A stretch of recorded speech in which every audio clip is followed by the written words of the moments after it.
Welcome to Four Guys in a Bar. I am Hense Todd. That is Nick. That is Lou. And that is the most hated man in the Chiefs country, and that's Coach Dre. So with that said, let's get right into the show opener. Hey, you know Nick love MVS. First round pick. Hey, throw that list away, all right? I do. Why are we around? Yo, welcome to the show. It's a Chiefs Blitz night. Breaking down the plays, keeping everything tight. From my homes to the defense, we give you the scoop. Real talk, real stats, we the ultimate troop. This ain't no game, it's our passion on display.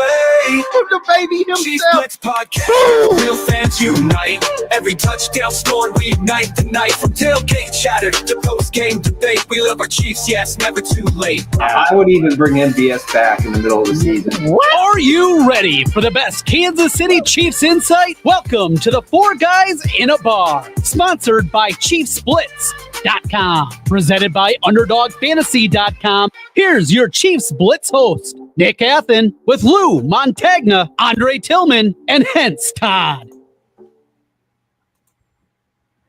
Welcome back to the next edition of Four Guys in a Bar. I am your host, Nick Athan. The show is presented by ChiefsBlitz.com, your top source for Chiefs news, analysis, pre-draft coverage, all-day draft coverage, bell to bell, 3 days, Thursday, Friday, and Saturday. Every pick from the first to Mr. Irrelevant, which the Chiefs hold. And then we are joined on the show today by Mr. Hense Todd, our producer, partner extraordinaire, Lou Montagna, the other senior member, and of course, there's the coach. Much maligned, much. I don't think you're hated. I think people are confused by your back and forth and this and that. So just my offering, Mike. No, I'm hated, but it's okay because I bring it. Hate ain't nothing but strong love. It's just there ain't nothing but strong love. Right. It's the comedian that never changes his routine. It's the same show. It's the same show. You go on Monday, you go on Wednesday, you go on Thursday, whatever day it is. And I'm going to give you me a Monday, whatever season it is. Whatever season it is, the story just doesn't change. I love the consistency. Yeah, that's right. Chicken never changes; it changes the play. Yes. It depends how you put season on it. That's How do you put the season on it? How do you put the season on it? There you go. Some people use black pepper, white salt. Some people use, Let's get right Dash. into our sponsor. Baseball is back. That's right. Baseball is back on Underdog Fantasy. Make sure you cash in today. You can play the pick'em game. It's very similar to what you did with the NFL where you're doing the Chiefs stuff. Now it's all about baseball and especially the Royals. You can go higher or lower. It's really simple to use. Their app is amazing.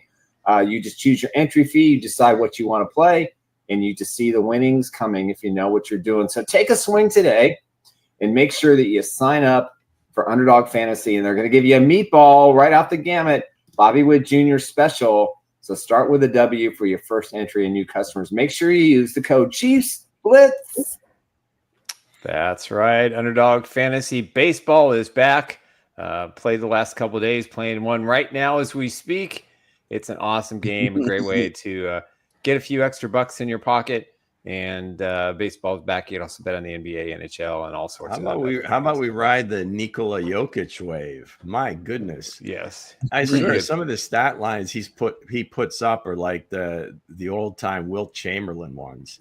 Don't you miss? I've got a guy I follow. He's a sports writer from Philadelphia, and been covering the league for years, and just will constantly like drop in every day. This day in NBA history, whatever, and it's Wilt Chamberlain's stat line, and it's always 48 minutes plus. And typically the points are way up, the rebounds are like ridiculous, and assists. But Jokic is just it's just amazing from where he started in the league to being like maybe one of the all-time best now. It's just remarkable. It's just remarkable. It's his era now. Transformed his body. I mean, just everything about him. Giannis had his time. Now it's Jokic's time. LeBron James is past his prime. He should go ahead and retire. It's about Jokic now, man. It's about Jokic, man. It's about Jokic. LeBron's still a top 5 or 6 player in the league. He's still a top 20 player to me. Amazing. So with that said, let's get into our updates. What you got for us, Nick? All right, first update. The Chiefs are currently the favorites to face the Los Angeles Chargers in Sao Paulo for their Week 1 opener as part of the NFL's second installment of Friday Night Football. So this will be the Brush Friday up on night your Portuguese, boys. Let's go. Yeah, this will be the Friday night after the Thursday opener, which will feature the Philadelphia Eagles. Last year, it was the Eagles, I think, and the Packers, if I'm not mistaken, was in that game. And I think that's when Packers lost their starting quarterback for a few weeks. Jordan Love got hurt famously. That field is pretty bad. The field conditions weren't, up to NFL standards, which is strange because they announced the game so far in advance. But there's really only so much you can do. You would think, you're playing soccer on it. The footing should still be good, but well, that was the problem. They had a soccer game a couple of days before, and that probably wasn't wise. Starts, you just need stronger. You just need stronger ankles. Yeah, whatever. Yeah.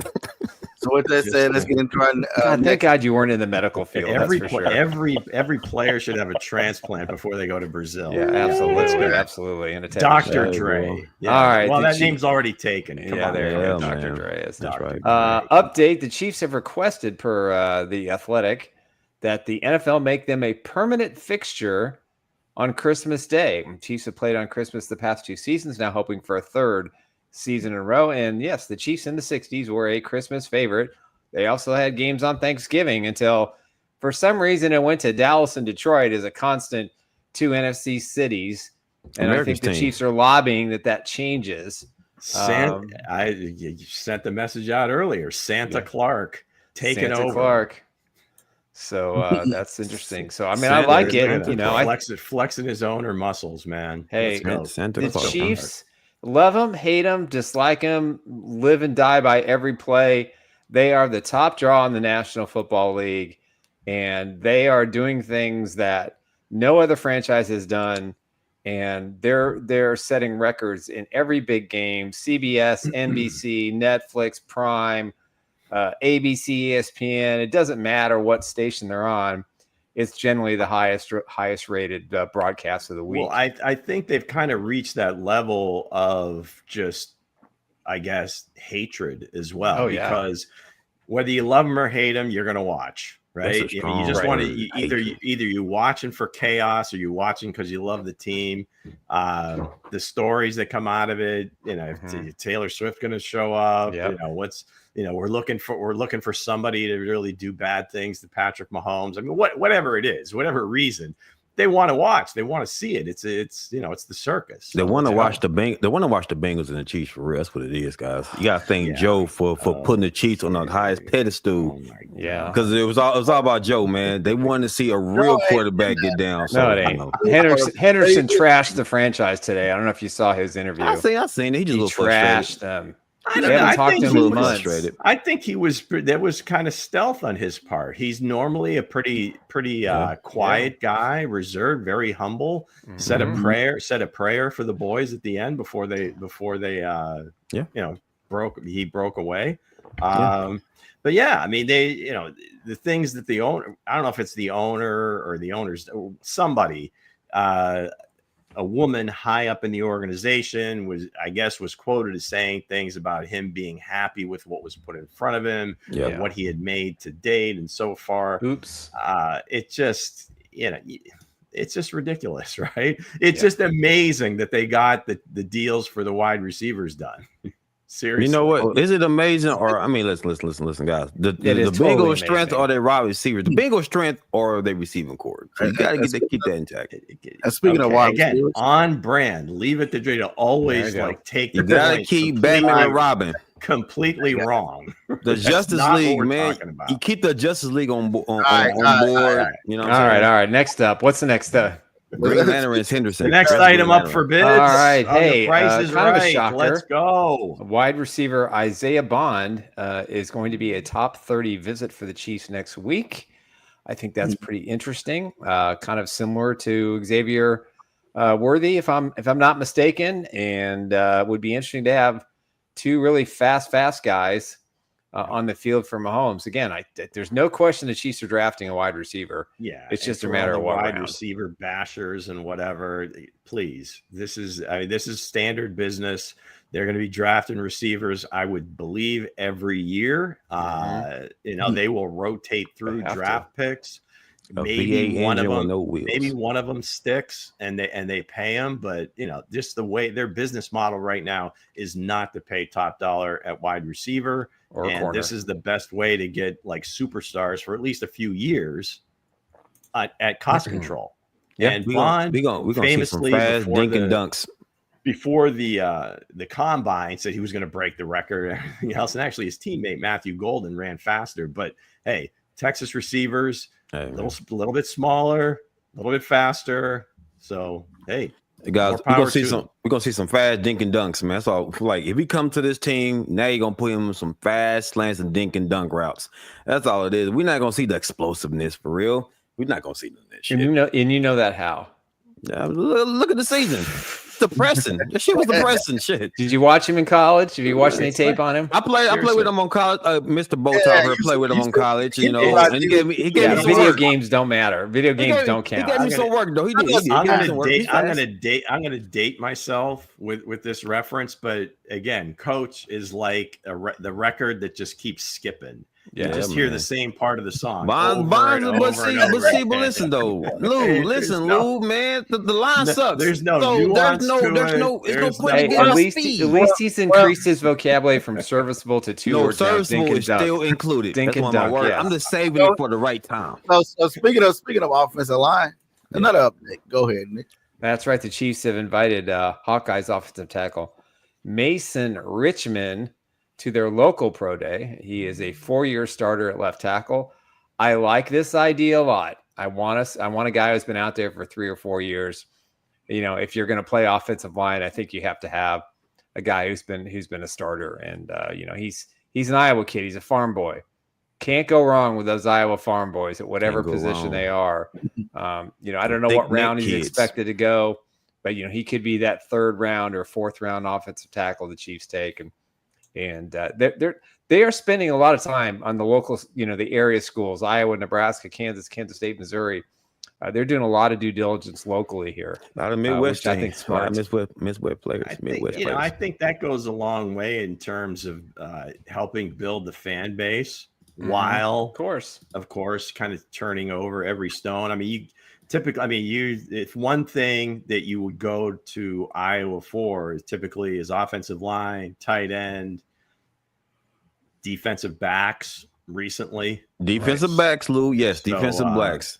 Shout out to Iowa. In terms of linemen, yeah, I mean they've just for years. Ken said big cornfed necks, boy, big ankles and thick necks in Iowa, man. That's what I'm talking about, man. You got to get them boys. Those are guys you pick in the draft. Them thick neck cornbread fed guys. You know what I'm saying? And before we get into the draft, let's get into one more update about the stadium. What do you have for us today? All right. Should they stay or should they go? A lot of updates, but no skillet. No skillet. Okay, so here's the latest. Here, I want to give everybody from what I'm hearing, and you can all take it with a grain of salt because at this point, I don't think anybody knows. But there's a couple of things that happened this week. On Monday, both Clark Hunt, chairman, and Mark Donovan, the president, spoke at the NFL spring meetings in Orlando, Florida, and they were asked about the stadium. And Clark Hunt indicated that he would like to make his decision in no later than June. Mark Donovan said that he's very aware that the star bonds in Kansas, which are going to be used to pay for the Kansas City Chiefs, do expire on June 30th. In addition, the Chiefs have had options on land in Kansas City, Kansas. They extended one of those options to time it with the same day that Missouri has to put an initiative on the ballot in November for another attempt at the stadium tax. So if that date passes and that initiative is not on the ballot, then it's my understanding the Chiefs will likely go to Kansas City, Kansas in Wyandotte County. And they will be at the Legends area, and they will have their dome stadium. They will have practice facilities potentially. Now, the practice facilities could be negotiated elsewhere. it's a possibility. They'll have hotel, maybe a casino, shops, restaurants, apartments / hotels. It's all going to be there in a little community. And the Royals also might be looking at Kansas too. I think the Overland Park Royals situation is out, but don't be shocked if Missouri loses both franchises. So, but for the Chiefs, everything that I've been hearing since a year ago when the initial vote failed last April to extend the stadium tax was that Kansas is the serious player, and Kansas has already made an offer. Donovan made it very clear that he's evaluating. They're evaluating both sides of the state line, Kansas and Missouri. So this is really a war between Jackson County and Wyandotte County. Overland Park or Leawood / was kind of in it, I think, on the Royals for a while, but I'm not hearing as much banter about that possibility over by the T-Mobile Center or the T-Mobile campus. So right now, I would say you're looking at a 70-30 lean toward Kansas. Missouri has not made a formal offer. They would have to put up billions of dollars to keep him there. And I just don't see that happening. They may be able to keep one franchise. The Royals are the best option because John Sherman, the owner of the Kansas City Royals, has agreed to put up between $1 and $1.3 billion on a $2 billion price tag to build a new stadium. So they don't really need a whole lot of money from the state of Missouri or the county. That's probably something they could work out pretty easily. So at this point, the big question, will they stay or go? I think we will definitely find out before June 30th, because that's when the star bonds expire, and that's when the Chiefs have to exercise that offer to accept in Kansas City, Kansas. So a lot of people, I know Hense and I have had a lot of conversations about this. He loves Arrowhead. I love Arrowhead. The sight lines are unduplicable. I don't know if that's a word or not, but they cannot be redone in any way whatsoever. The Giants built a very similar stadium to Arrowhead, and they couldn't produce those sight lines. So at the end of the day, the bottom line is this: Missouri's got to step up their game big time. If they don't, then they're going to lose at least the Chiefs, and they might lose both franchises. So that's the update as we know.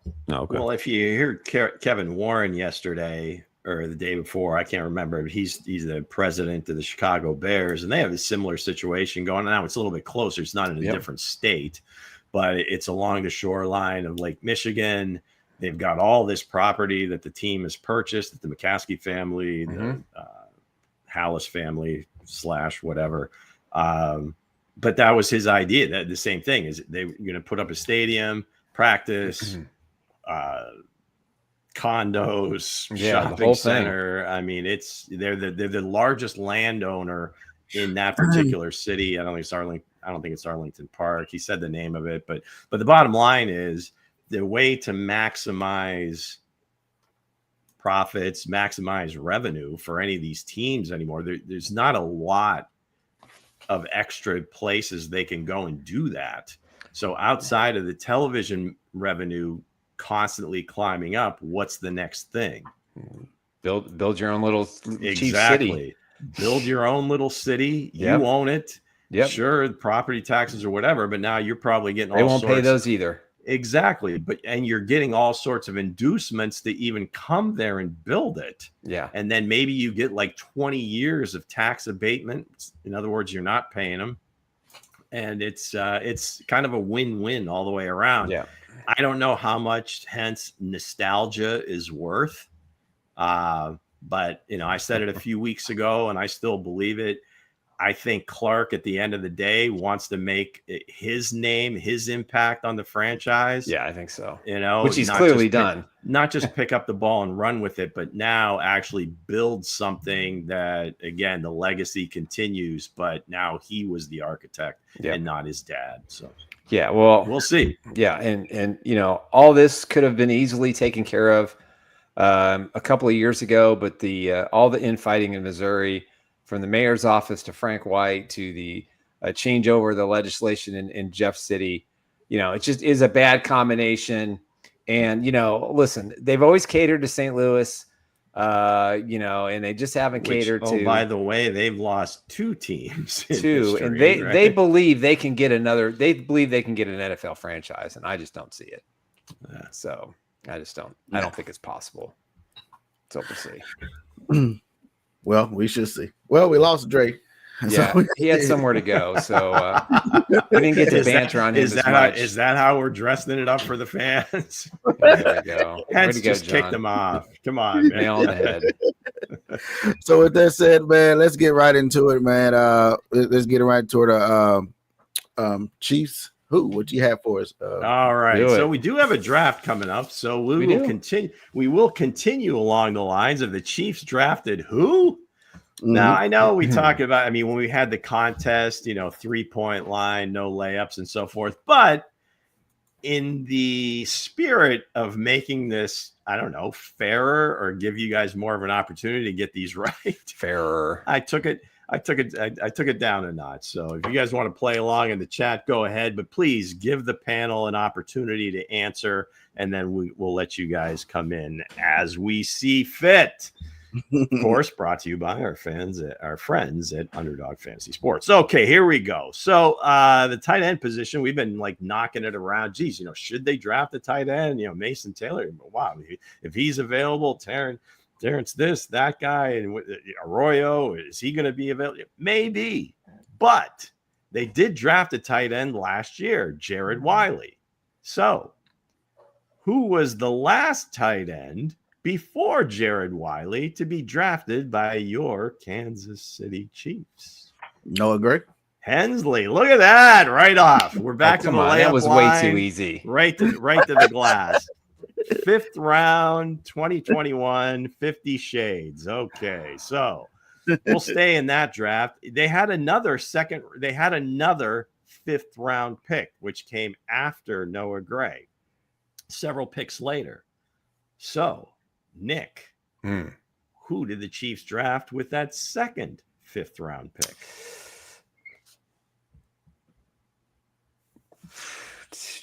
This was 2022. 21. Not doing clues, but talk it out. Talk it out. 2021. Second 5th round pick was the pass rusher from Florida State. I cannot. Kindu? No. Yeah. Joshua Kando did not go in that particular pick. That was a 5th round pick, and it looks like the Juice Kid jumped in with it. Yes, number 14, Cornell Powell, wide receiver from Clemson. That's right. So he was picked 181. 50 Shades was 162. Okay. All right, fair enough. Final one. This is going to be a toss-up, and we've been through these, so they should be fresh in your minds. Famously, the Chiefs draft moved up in the 17 draft to take Patrick Mahomes at number 10, traded with the Buffalo Bills and whatever, jumped ahead of the Saints, who reportedly, Sean Payton was interested in Patrick, whatever. Right. Okay, so in the 2nd round, the Chiefs did have a pick. So first guy who gets it. Who was that 2nd round pick the year Patrick went in the 1st round, 2017? Juan Thornhill. All right. It was not Juan Thornhill. Let's see. It wasn't Kareem Hunt, because that was a 3rd round pick, if I'm not mistaken. Nick Bolton. Come on, Ruben. He's still in the practice squad. He's still in the practice squad. I was working in Alaska. Without looking, I can't tell you. I know Kareem Hunt was the 3rd round. Well, no, that's the whole point of the game. It is without looking. And now it's not. Now Mango has the juice. The Juice Kid got the first one, right, or the second one. The Juice Kid and Anonymous. Now Anonymous Mango, a second user. We don't know if it's the same guy, right? It could be, but yes, from way downtown, in front of the computer, absolutely. Here we go. Tano Passanio, defensive end from Villanova. He was the 59th pick that year, and actually looked like he was becoming a little bit better player. Very raw prospect. Signs with the Saints. Played a few years there. I don't know if he's still in the league. I don't think so. Tano Passanio, defensive end, Villanova. That's right. Way to go, Anonymous Mango, and he's in the XFL right now. Is that a twin? Are they related? That's the real question. So that's your Chiefs well, they have the same drafted avatar, so I would say for so. this week. Brought to you by our friends at Underdog Sports. Go ahead and play $5. In other words, if you put up 5 of your own money, you'll get 50 in bonus bets that you can use to play some others. And you have to check the map. Check the map. You got to be eligible. So get in there. Let's go. Thanks for playing, guys. Good job, Lou. Definitely stumped us all except for Mango. So Mango, kudos to you for having the answers. I don't know why I can't usually remember these things, but for some reason I don't. It's my fear of being wrong. Clean sweep.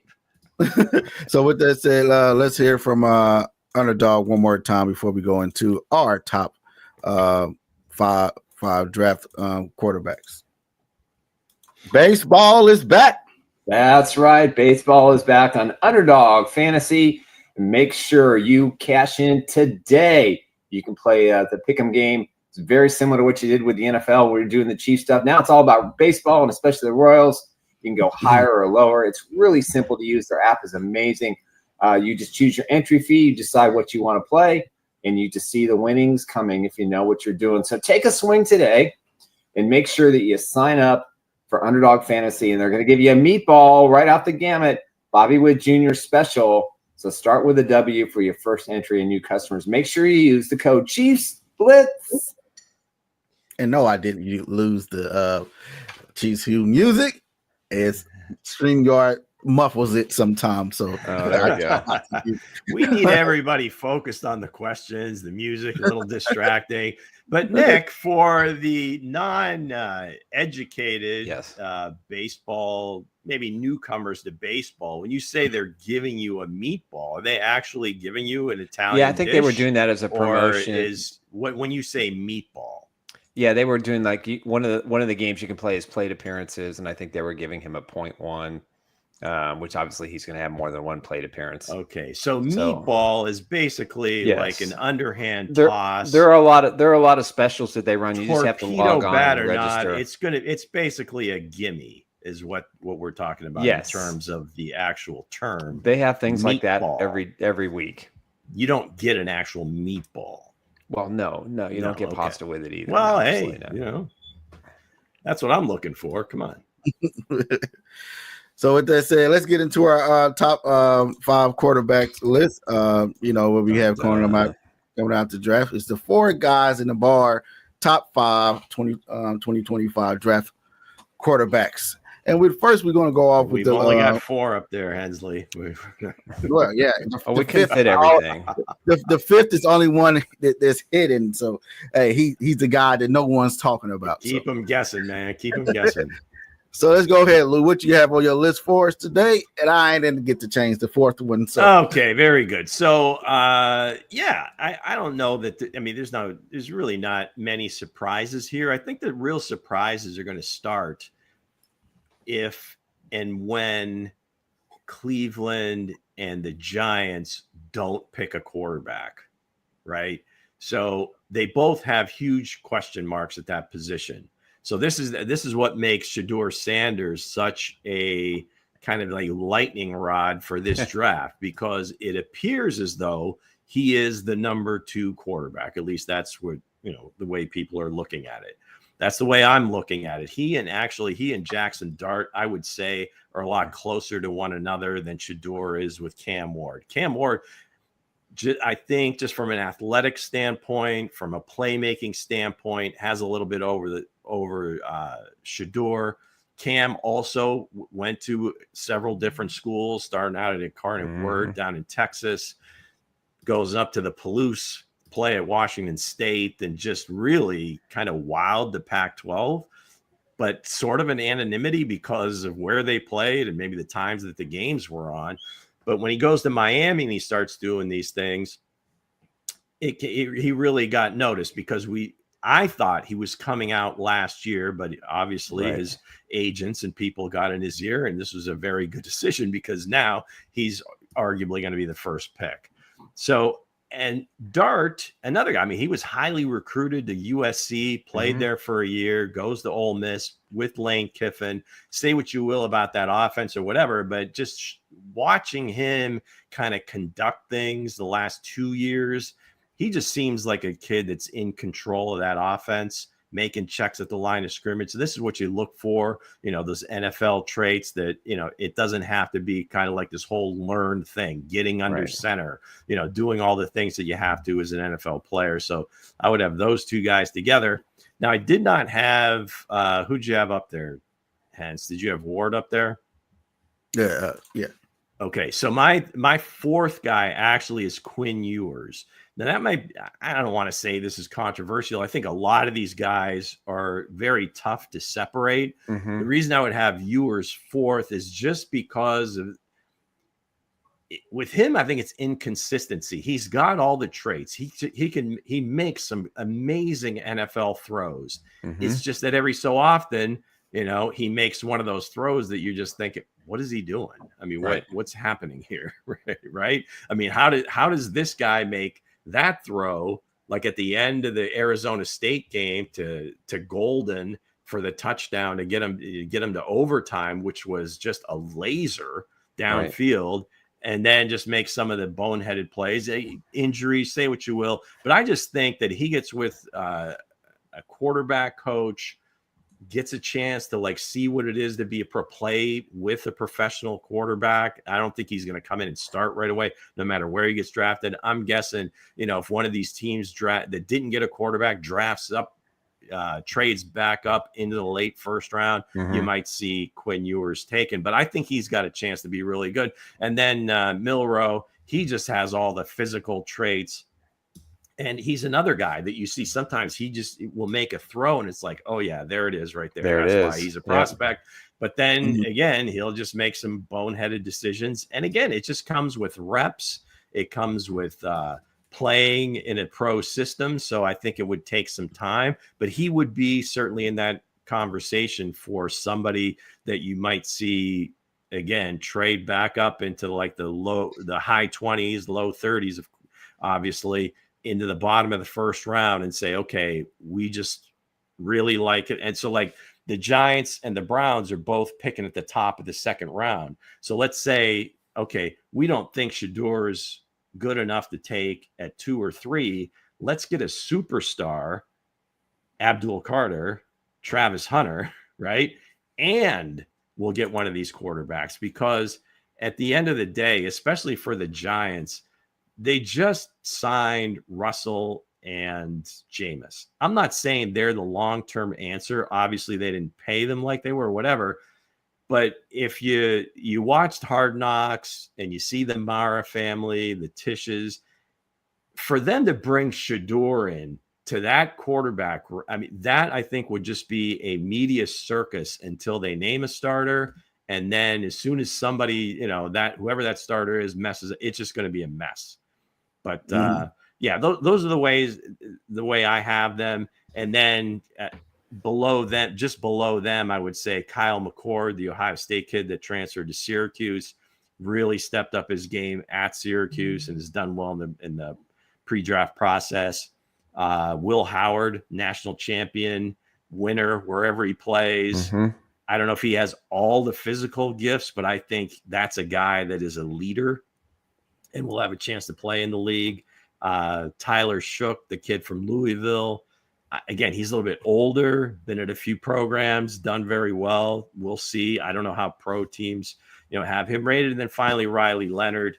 Again, I think he has a chance to go in, be a backup, learn how to play the pro game, because again, he has some physical abilities that you just can't coach. The legs, the arm, I think, and he's a really smart kid. So those are kind of the 9, if you would, that I had. But yeah, Cam Ward, I think has separated himself. And I don't think he did it in this pre-draft process. I think he did it all along. Right. But as you get kind of the people that matter watching more and more of his tape and what he's done at those schools, I think you just get the sense that he's the best of the group. Yeah, I totally agree with you. I mean, I think all of our picks are relatively, it's just a matter of what order. We Right. put our top 5. So, it's not a great quarterback class. My picks. I mean, obviously Cam Ward's going to go 1. I mean, I got Jackson Dart ahead of Shadir Sanders. I'm not in love with Shadir Sanders' game, and I think it's ultra important that he goes to the right football team with the right coaches. And I don't see that at the top of this draft. So if he slides down, that would be probably good for his career. I think he's got all the tools, but I put Dart ahead of him because I just like his potential. I like the offense he ran in college. Jalen Milroe, we've all talked about him. Will Howard, he's my. I don't think 5 quarterbacks are going to be taken in this first round, but I think you're going to see you're going to see 3, and I think you're going to see 2. The other 2 go in the second round, probably at the top end. But Will Howard, I mean, I watched him a lot at Kansas State and cursed him because he was so good. He can run the ball, he can pass the ball. Obviously, he led Ohio State to a national championship in football. But I think the Titans are locked in on Ward. There were reports now that neither the Giants or the Browns are going to take a quarterback, so they're not enamored with Dart or Sanders enough to take some top echelon talent. That's going to be available to them. They think they can get their quarterback later. So we'll see how that pans out. The Giants aren't in a hurry to get a quarterback. They got 2 veterans. And, Cleveland's just a messed up franchise. So, the only part I disagree with, Nick, is the fact that I think that Shadur, if he, with Stefanski or Daboll, I think those would be like amazing situations for him to be with in terms of a quarterback friendly coach that has done it before and done it at a high level. It's just that you're passing on a great, potentially a Hall of Fame type player in Abdul Carter or Travis Hunter. Again, in my opinion. Well, I think the thing with Stefanski to take a quarterback that is good, but not great at this point. I think with Stefanski in particular, I mean, he had the Kirk Cousins benefit, and that catapulted him to the job in Cleveland. And then they had, Baker Mayfield, and they threw him to the curb when he's a solid quarterback. And then they went after, they make a massive trade to get Watson, and the owner admitted in the owners' meetings on Monday that it was a bad gamble, and he takes full responsibility. And they gave him $256 million guaranteed, and 230, but yeah. So I don't think Stefanski's the right guy. Daboll, we don't know. I think that I think he did a terrific job in Buffalo. I think he's the key. I think he was the catapult to get Josh Allen to that next level as a quarterback. But he's done nothing in New York. How he kept his job is beyond me. But those aren't stable franchises. Those are coaches on the hot seat are going to be replaced. If I'm Sanders, I want to go to an established team with an established coach that is going to spend the time to let me learn the NFL and develop me properly, obviously like Patrick Mahomes did. He's got a world of talent, but he's a lot like a lot of other quarterbacks with his skill set that have struggled in the NFL, and he's got to go to the right team. And, I'm not sure which team that is. I don't know how far he's going to slide. I mean, the Raiders are obviously an intriguing possibility as well. Yeah. And I think with Pete Carroll, I would feel comfortable going there because he's going to be there for at least 3 years. I don't think he would have taken the job unless he had assurances that he could rebuild this franchise in the next 2 to 3 years. So, but my list is pretty much the same as everybody. But I think Will Howard is going to be a really good NFL quarterback. I think he gets his shot sooner rather than later, meaning late this season or early next year, to be a starter wherever he lands. He has got everything you want. He has got drive. He's got talent. He's smart. And he can make all the throws. And, when it's 3rd and 9 and 3rd and 12, he generally gets a first down, and that's the kind of quarterback you want. Yeah, the Mango's list the same as yours. Same same guys lined up, same order. So great minds think alike. Great minds think alike, but one mind don't, and that is me. So let's go. Of course not.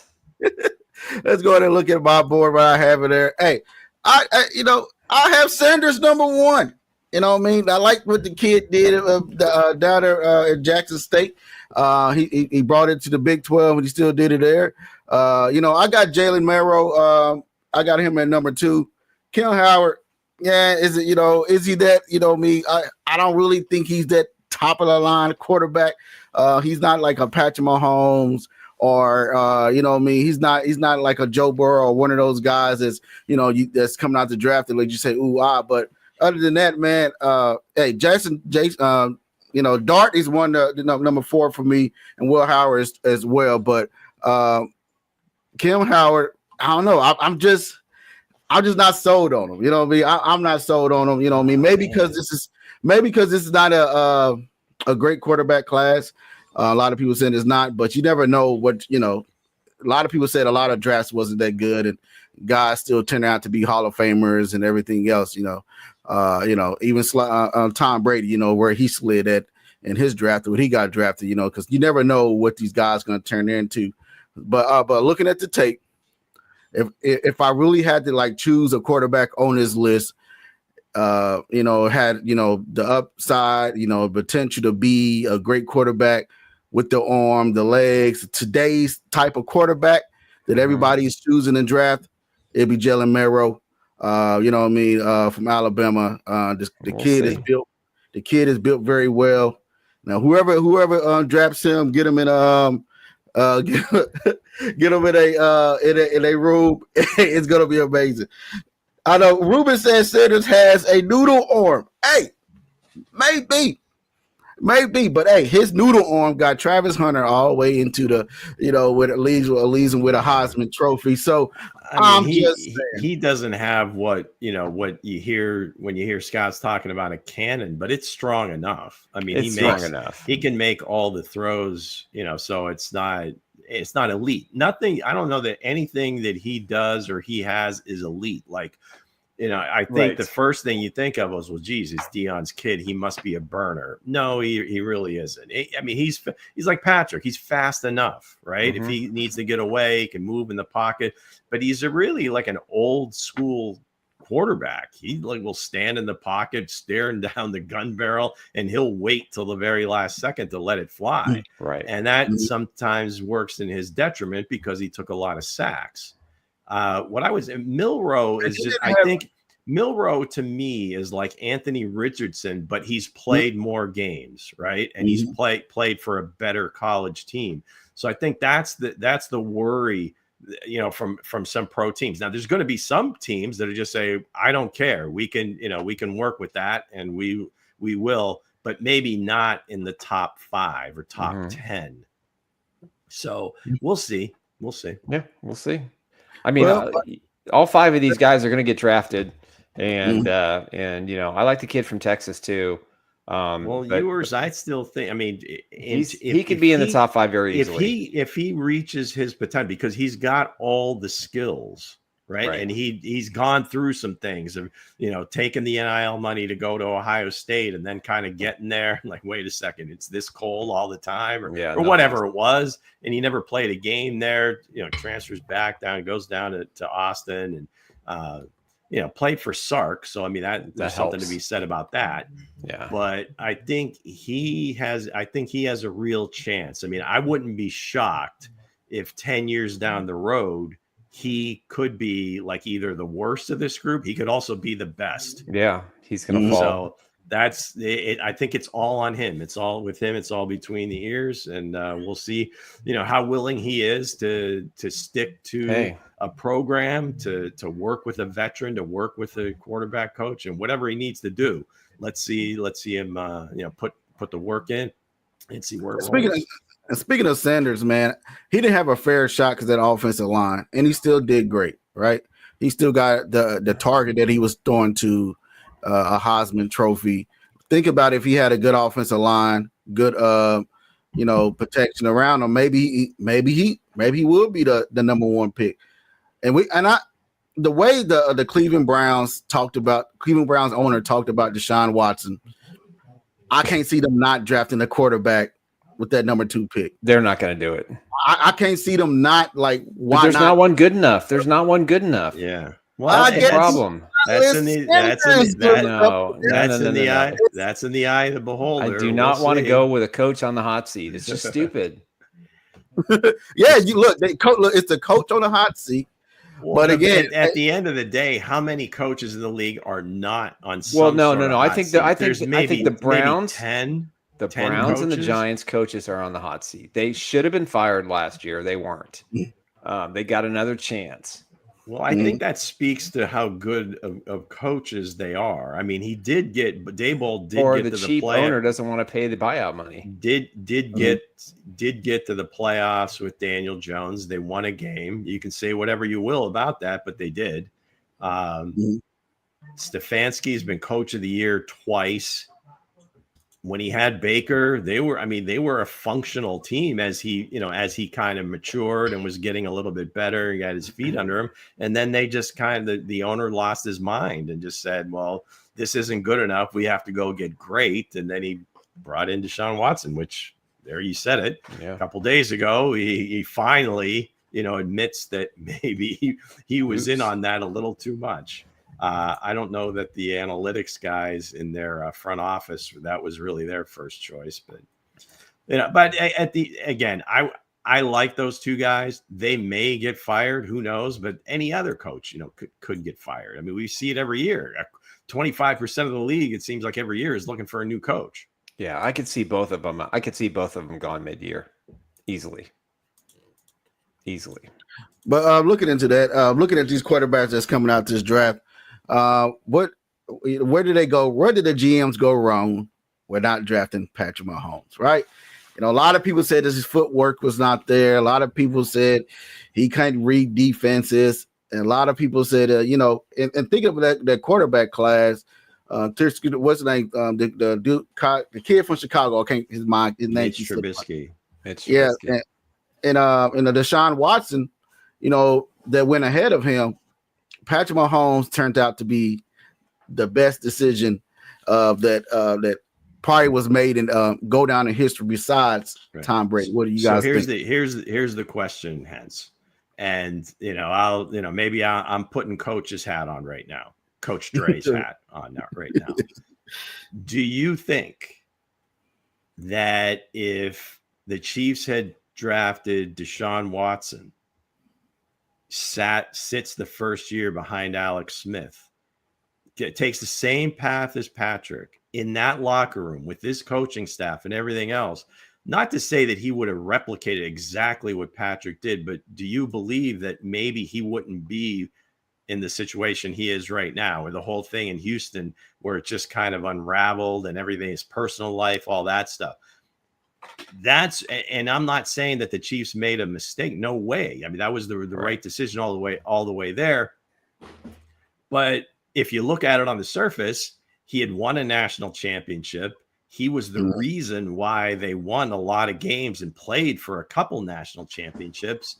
So, and then again, I don't know if Patrick goes somewhere else that was dysfunctional, that he would have had kind of the same advantages, because again, that master's class that he gets hanging with Alex for an entire season, off season, and then playing with Coach Reed, and the fact that there was a lot of pieces in place on this team, huge advantage. Yeah. Not taking anything away from Patrick, but that's a tough one to go back and, hypothetically say, well, geez, what would have happened if they did this? What would have happened if they did that? But it's an interesting one to look at. I don't think there's any question that Watson would have had a better start to his career if he'd come to Kansas City, but I don't think he'd have been able to take the team to the level of Patrick Mahomes.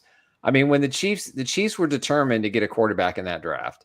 Oh yeah, and they obviously spent a lot of time. Those are the 1A and maybe 1B guys. Right. And as the evaluation process started to go through, obviously with all the legwork that Brett Veach did for 2 years following him and just pounding the desk and telling Andy and John Dorsey that, hey, this is your quarterback of the future. They did talk to Watson. They did bring Watson in. They sat down with him. They scouted him. They did all the due diligence with him. And at the end of the day, it just Patrick Mahomes was just so much better. But the issue was, can they find a trade partner? And the Bills general manager at the time, who got fired after that season, made the deal and could have gotten 4 or 5 or 6 picks and ended up only getting 3 picks. So that sounds exorbitant. Well, no, but you look at what look at Trubinsky, the move up for Trubinsky. It was 5 draft picks. Typically don't see a move from whatever it was, 28 to 10. No, very rare. Without a little bit, a king's ransom. 3rd and 2 first. I mean, I make that trade all day long with anybody. So yeah, I mean, it's hard to debate it either way, but I'm just saying, if you put yourself back at that time, all those things they were saying about Patrick were true.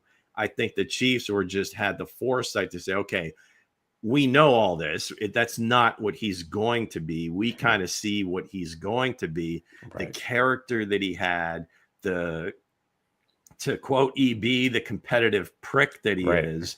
He is not going to settle for anything less than being or striving to be the greatest of all time, not just the best quarterback. You're going to learn a lot about Patrick this year. So that's why I had to say Deshaun Watson, man, like when he was drafted, he went to Houston. He did have a good start. Oh, I mean, he played well. They went to the playoffs. Right, to the playoffs, with Houston. There twice, if I'm not mistaken. Right? It's just mistakes what he did off the field and got him traded up out of there. Then other than that, man, I couldn't see nobody going past Patrick Mahomes, because I was banging the drum for the kid back when he was coming out of Houston, not Houston, but Texas. You know what I mean? For on my last draft show I did, and a lot of people was picking Deshaun Watson. And look at the kingdom now. You got Patrick Mahomes here. He took us to multiple Super Bowls, AFC championships, changed the game for forever. And some of these guys that's changing the NFL rules too. Yeah. So, and some of these guys that's coming out could be that guy. You just don't know, right? Because a lot of scouts can say this person don't have that much footwork, or this person don't have this much on, but you never know. If you put them with the right coach, right system, you don't know what they can turn into, right? Because a lot of people said Tom Brady was very small, fragile, and this and this and that, but he turned out to be one of the best. I just think he was not athletic in the least. He didn't play. No, he wasn't. He didn't play consistently enough in college. I mean, Brian Greasy came in and took his job. The kid, the baseball player, was it Henson? I think he played for the Yankees for a while, and then he finally came back to the NFL, played for the Cowboys. Drew Henson, I think. Drew Henson, right?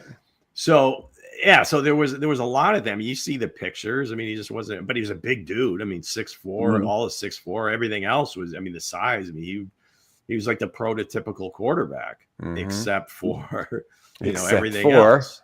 But hey, he goes to a place where it just all kind of fell in for him. So. Yeah. Well, so who would you say? So there could be these guys, and I would still stay to anticipate your question. Hence, I would say Ewers probably has the best chance if he goes to the right place, has an opportunity. And it's some of these quarterback friendly coaches, like say the Rams were to take him in the 2nd round. Right. I mean, Stafford's not getting any younger. They keep going year to year. We don't know how much longer he's going to play, but he goes with McVay. That's a good place. Years, he's going to be, he's going to come out, he's going to be successful, right? Or Shanahan or KOC. I mean, all those guys from that tree. I mean, hell, even Mike McDaniel, I would think if he went to Miami, if they were really, truly concerned about Tua, as they should be playing beyond this contract, why wouldn't you if he fell, like, say, into the 3rd or 4th round? So, yeah, I think he's probably got the best shot in terms of just a guy below. Now, I think Cam Ward's going to be really good in the league. I don't know how good he's going to be, but I think he is going to be a successful starter in the league. Now, does that mean Super Bowls? I don't know, but playoffs, he has a chance, especially he goes to Tennessee. You look at that division outside of CJ Stroud. Again, Lawrence is in there, but he hasn't shown yet that he's going to live up to the potential that he had coming in. But he could be the 2nd best quarterback in that division right from the get-go. So, but yeah, I would say as far as those lower guys that I gave you, Ewers probably has the best shot. Yeah, I agree. I think Jalen Merrill. I think if he goes to Pittsburgh snag him. He got DK, he got Pickens, and they get a running back. Anything's up in the air for that kid from there. I think he's the best. How different is he from AR-15? You think? I don't know. The similar build, right? Similar build. Legs wise, yes, and arm wise, yes. But I think, like what you stated before, he got more playing time. He didn't have that much. Eddie was in a better program, I think, with Alabama. Right. So that's what will be the big difference from. He played a lot more. I mean, Richardson played 13 games or started 13 games or whatever. And now he's, competing with Daniel Jones for his job. So, but yeah, that's kind of, I mean, that's the comp that maybe like the picture that some people might look at and say, well, maybe be a little hesitant with it. But I think the fact that he did play at Alabama, and again, a lot of this stuff comes through during the interview process, and especially if you have them in for one of those 30 visits for like half a day in your facility, working directly with them, looking at plays, looking at film, all that sort of thing. I think you learn about the kid and whether he's willing to put in the work and what, the skills that he's going to have to master to become a good pro quarterback. So, yeah, he's got all the tools. And before we get out of here, it goes Dre's list. You got Cam Howard. We actually did it? Wow, I'm impressed. Yeah. I don't know much about the fifth guy he have on his list. Dylan Gabriel. I don't know that much about him either. Okay, so Dylan Gabriel played at 3 schools. Started out at UCF, right? Went to Oklahoma, and then Oregon. Was pretty successful at all 3. He's not really big in stature, but he has a very good arm. If you look at these guys over the last couple of years that have come out with like this body of work in terms of numbers of starts, like a Bo Nix, Jaden Daniels, and some of these other kids, that bodes well for him. It's just, I just think the measurables aren't there. It's more of you're going to bet on the intangibles, the work ethic, the fact that, again, he did play really well at all 3 spots. It wasn't like he was leaving because somebody pushed him out of the job. It was just kind of, that's the way and the NCAA works now, is that, whoever's paying the most money, that's kind of where you're going. So I think he has a chance to stick with the team. I don't know that he ever will become like a full-time starter in the league, but I could see that guy being a career backup and then going on to be a coach. Yeah. So with that said, guys, that is the 4 guys in the bar top 25 draft quarterbacks list that we think that's coming out this year, and we will be breaking down each position heading into the draft going forward. So I hope you guys like this segment of the show, because these guys, hey, the jury is out on Sanders. Is it the offensive line, or is he just holding on to the ball too long? But again, the jury is out on all these guys. But one guy I think that have that potential to take it all the way is Merrill. Here this guy coming. What, sir? You back in here? What you got? All right, put his list up. Okay, I'll put his list back. Put my golden list up. Put my golden list up. Coming in cold. Let's go, coach. Coming in cold and steady. All right, let's get it. Go ahead, sir. All right, Cam Ward, to me, like looking at his interview and how he was conducting himself, man, like knowing him, his character, because if you look at the young man, you'll think like, oh, I'm not too really shabby with the guy, but the man is phenomenal. He changes franchises, man. He came to the U and got busy. Like I said, he can make every throw. You know what I'm saying? He got a good deep ball.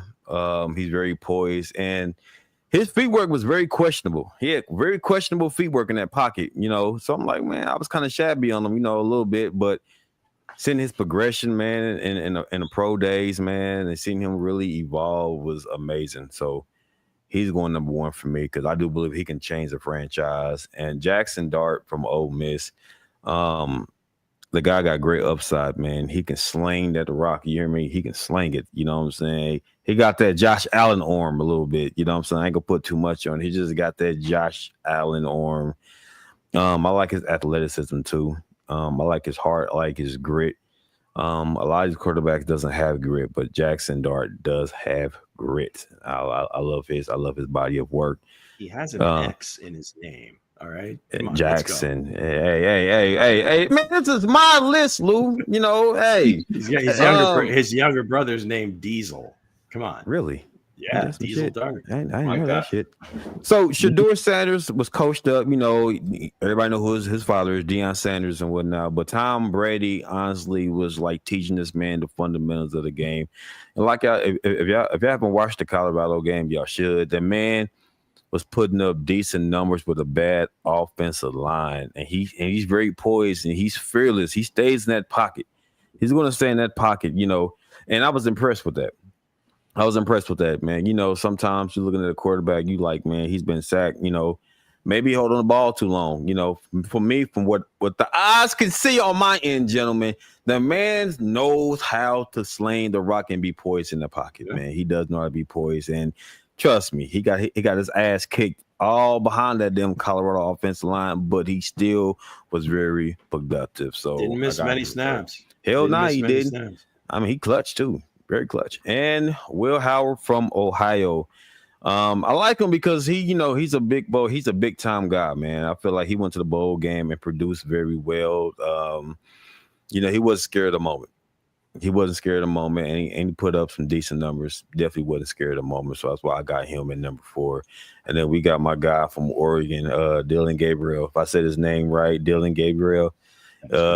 He's a good prospect too out Oregon. And Oregon to me is their style of play. I feel like it's not really as like it doesn't. I don't see a lot of teams really running their style of play from Oregon. That fast paced hybrid play. But then again, his numbers don't lie. The man's very productive, man. You know what I'm saying? So again, those are my top guys. Could it be just like the Broncos quarterback that came from Oregon? The last look we had at him, they were getting boat raced by Ohio State in the Rose Bowl, and that game was kind of over before it started. Yeah, before the first quarter. Not that you didn't see Gabriel along the way, whether it was at UCF, Oklahoma, whatever. It was just like, okay, let's see how he does against this team because they're so hot. They're playing the peak. Mm-hmm. Yeah, this team has peaked better than any college team that we've seen in a while. Exactly. Short of that Joe Burrow LSU team. But, you're throwing a Jeremiah Smith, Emeka Ibuka. You got some targets. You got some targets out Ohio there. State. But Dillon Gabriel, I just really think just intangibles. And again, I don't know that he'll ever be a full-time starter, but he'll be like one of these guys that can hang like a Chase Daniel that'll just, be that guy. Definitely. Helping the starter out. If you need him to come in, and get you through a quarter or a game or a couple of games, he can do it. So, it'd be interesting to see how his career goes. Yeah, like I said, going back to Will Howard, man, he just big game ready. Some guys go out there, they are great in the moment. Yeah. They're great in the moment. That's why I put him right there. Yeah, after that Michigan game, I think a lot of people had really soured on him because it was just so ugly and horrible.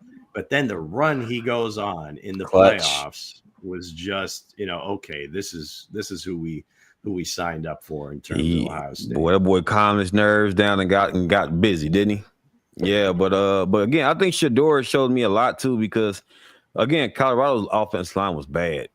And again, your guy Ty Robinson was just eating out there. You know what I'm saying? Not saying he's ain't good, but he was eating out there, man. Majority of them highlights was on Colorado's offensive line. You know what I'm saying? Whatever. So that's all I'm saying, man. That's all I'm saying. But again, like I think, like I said before you was on here, I think you didn't have Merrill on your list, and I feel like he's probably to be the best quarterback that comes out of this draft, the hidden gem. Besides Sanders didn't have the offensive line, so you can't just throw everything on him like everybody is doing right now, saying all this. Well, I mean, if you're looking purely stats, Hense, but I think guys that are evaluators and whatever, they know, just watching different reps. There were reps where he got protection, so you can evaluate those. Yeah. And then like Coach was saying as well, is that he did. It's a blessing and a curse. He will stand in there in the pocket, kind of waiting for things to happen, and then will take a shot, and come back up. But then he will have those where nothing does develop, and he's holding it. So that's the part of his game that he's got to kind of work on is, okay, when is it time to just, okay, we're going to bail on this play. I'm going to throw it away. Good point, Lou. Live to play another down, because sometimes the only play is the check down or throw it out of bounds. And that's what I feel like Shedeur is to me. I believe probably the best quarterback coming out because of his poise. He's going to stay to the last second. That's kind of like Tom Brady-ish. It's kind of like Tom Brady-ish. He's going to stay into the last second and get the ball out there to his guys. So it was the game that I watched. Was it Alabama and Georgia? Yeah. And Melrose was out there just balling. Yeah, right. Left him for a top talent, against the top team, top talent, top, school, one of the top schools, and he tore them to shreds. Now, if he gets with the right coach, like I said before, the right coach, right team, he could be the best quarterback to come out of this draft, because he runs over they runs a pro system over there in Alabama. Hey, so what team will he change though? I say if he falls to the Steelers, or if the Giants, you'd be surprised. You never know. Like on draft day, you never know. Like yesterday, was it last year when Atlanta Falcons took what's his name? Keep on forgetting his name. Michael Penix. When they took him, and a lot of people were surprised that they took him that high. But you never know. If a team has their eye on one of these guys and they feel like this guy can change our franchise, we don't care. We take him there. They're gonna feel good about it. They think he's one of the top guys. Maybe the Giants take him at where they at, or so your best pick for him in Steelers though. Your classic. We're sticking to our board. We just paid Kirk Cousins over $100 million. A lot of it guaranteed. Yeah, but we've got the 8th, 9th overall pick. We had him maybe regarded as like maybe the second quarterback in this class. We're taking him. Yeah, we're taking him. Yeah. So that's what you don't know with some teams is like what they're willing to do, right? Because again, we talked about Patrick Mahomes' draft. If the Chiefs take Deshaun Watson, it's by all accounts, I don't think he's lying. Sean Payton, even though they had Drew Brees, was going to take Patrick Mahomes. Yeah. So I can see that. I just don't know that any team will have him that high. It's almost like if Jalen Milroe goes to the Steelers at 21, I think that's almost a surprise. It wouldn't be he fell to them. He would say like they like them better than anyone else.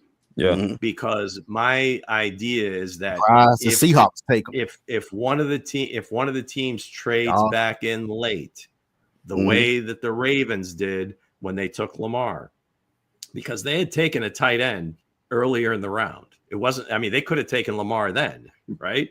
But they didn't. Maybe they didn't like him that much. So they trade back into the bottom of the round and they take him. So maybe, somebody comes up and takes Milroe. If the Giants, like I said, if the Giants or the Browns really like him, but they don't want to take him at 2 or 3, they get their generational talent. If anybody believes that Abdul Carter and Travis Hunter are those guys, hey, let's go ahead and get him at the bottom of the first round, top of the second. I'd like to ask you a question, Lou, about sticking to your board. Now, I know they have what's his name over there, Anthony Richards with the Colts, and the Colts will pick 15th. If Sanders happens to fall all the way right there, do you think they just say, hey, we got him, we got what's his name from the Giants, and we just take Sanders right there, and they're on the board and just hate the heck of it. That would be highly unusual. Chris Ballard, I think if anybody, Nick was talking hot seat before, I get it. Andrew Luck was a huge surprise. Nobody could have guessed that he was going to just bail before the season started and he was done playing football. it's been a revolving door since then. You used the 4th pick overall or whatever to take Anthony Richardson, and now you bring Daniel Jones. Daniel Jones isn't an old guy, so for them to bring in another young quarterback, that would just be too crowded to me. If they brought in another quarterback, it might be an older guy. Win. So I see that, but now you're also passing on maybe somebody that can come in and play right away, whether it's, an edge rusher, an offensive lineman. They lost a bunch of offensive linemen. Right. So that's a tough deal. I would be shocked if they added another quarterback to that room. I think for me, looking at Milroe, your guy, Bo, he came from Alabama, which Alabama probably one of the best schools in the SEC, I believe, right? Probably the best school in college. But I look at him, I see the upside. He's fast. He's the more prolific guy, like the more athletic guy coming out. Like, I know his speed. His speed is crazy. He got good arm talent and whatnot. But I look at guys, and I go back to Shador. I look at guys that stood and they win against the grain, win against all odds with a bad line, though. Because let's face it, a lot of these teams in the league right now got bad offensive lines, man. It's like, what can you do? How can you produce under that scrutiny? You know what I'm saying? Under that scrutiny, like, who are you? What kind of player you are? Like, a lot of people get mad because he stayed in the pocket for so long, but he do deliver. You know what I'm saying? And look at the weapons he had. Jimmy Horn. You know what I'm saying? Travis Hunter's playing both sides, but you get this man some talent around him, man. He's going to excel. He's definitely going to excel. Like, I can see him going to the Giants, like with neighbors. Like him, they can create that bond. I can see him going like maybe to Tennessee, but I like guys that can change the franchise. I like guys that can go out there immediately change the franchise. That's why I put him and Camp Ward up there. I know them are great franchise changers, man. I know they can go out there and get the job done. So, but again, going back to even Will Howard. Will Howard, like I said, he's big game ready. Yep. But it's like, okay, I seen you guys had your run, but who are you? Like, you know what I'm saying? Who are you? Because Ohio State had one of the best offensive lines in college. You know what I'm saying? So we're gonna see underneath whoever drafts you, gonna have a decent offensive line. Like, who are you behind a bad offensive line, man? That's what I want to see from these guys, man. So with that said, let's hear before we close out. Baseball is back. That's right. Baseball is back on Underdog Fantasy. Make sure you cash in today. You can play the pick'em game. It's very similar to what you did with the NFL where you're doing the Chiefs stuff. Now it's all about baseball, and especially the Royals. You can go higher or lower. It's really simple to use. Their app is amazing. You just choose your entry fee. You decide what you want to play, and you just see the winnings coming if you know what you're doing. So take a swing today and make sure that you sign up for Underdog Fantasy, and they're going to give you a meatball right off the gamut, Bobby Wood Jr. special. So start with a W for your first entry and new customers. Make sure you use the code Chiefs Blitz. That's right. Underdog Fantasy.